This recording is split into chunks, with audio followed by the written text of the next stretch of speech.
effects. We can add effects in the church, and generally the effect that we sometimes add is what's called reverb, which gives you the sound of a space, which you go, why on earth do I want to have the sound of a space? This room already has a sound to it. And it does, but you fill it full of people and you hear that less, okay? We're used to hearing things with the sound of space. In general, I don't use effects, but especially if somebody's doing a solo song or if we're singing something that's more of a ballad or a slower song, we expect to hear a bit of reverb on it. And I'm going to show you how to do that. First of all, watch the monitor video first because you use aux sends to make effects. We have this thing right here called an M350 effects unit. It makes reverb, and I'll show you more about that in a second. But to make reverb, we have to send sound from a channel to this reverb effector that makes the sound of a room, and then send this back to the console and send it to the sound system. So let me show you how to do it. First of all, get a channel working. I have channel 17 here working on my voice. You'll notice that there are 6 aux sends. Send 5 and 6 send the sound from this channel to the effects unit. So I've turned those up for this channel. And just like the monitors, there's also aux send 5 and 6, the master levels for those. And just like the monitors, I have them set at 0 dB. Okay, so I'm sending this channel and whatever other channels I want, and the masters are turned up, which means they're going to the multi-effect unit. And actually, let's go to the multi-effect unit. Here you'll notice if I talk to the microphone, you'll see that it's getting signal.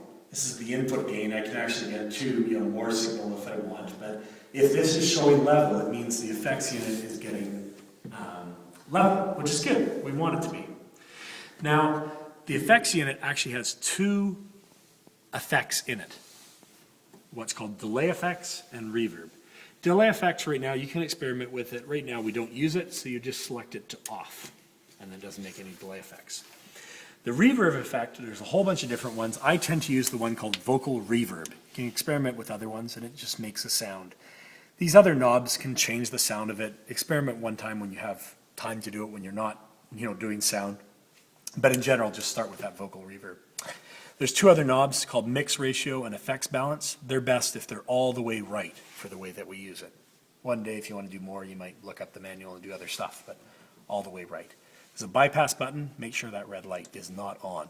Make sure it's off. So now I'm sending signal to that, but now I have to get that into the sound system. So if you look at the sound system here, there is 2 blue faders, and one of them is called effects.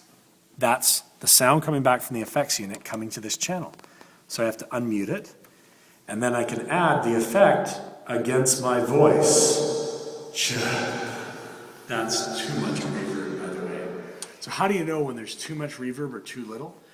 Basically, the great way to set it is similar to other things. Make it so you hear a bit too much of it, and then bring it back from there. Check. Okay, so just hear it so it's a bit too much, then take it back. In general, we never send the effects to the monitors. You can, but in general, we don't do that. And you can put effects on anything.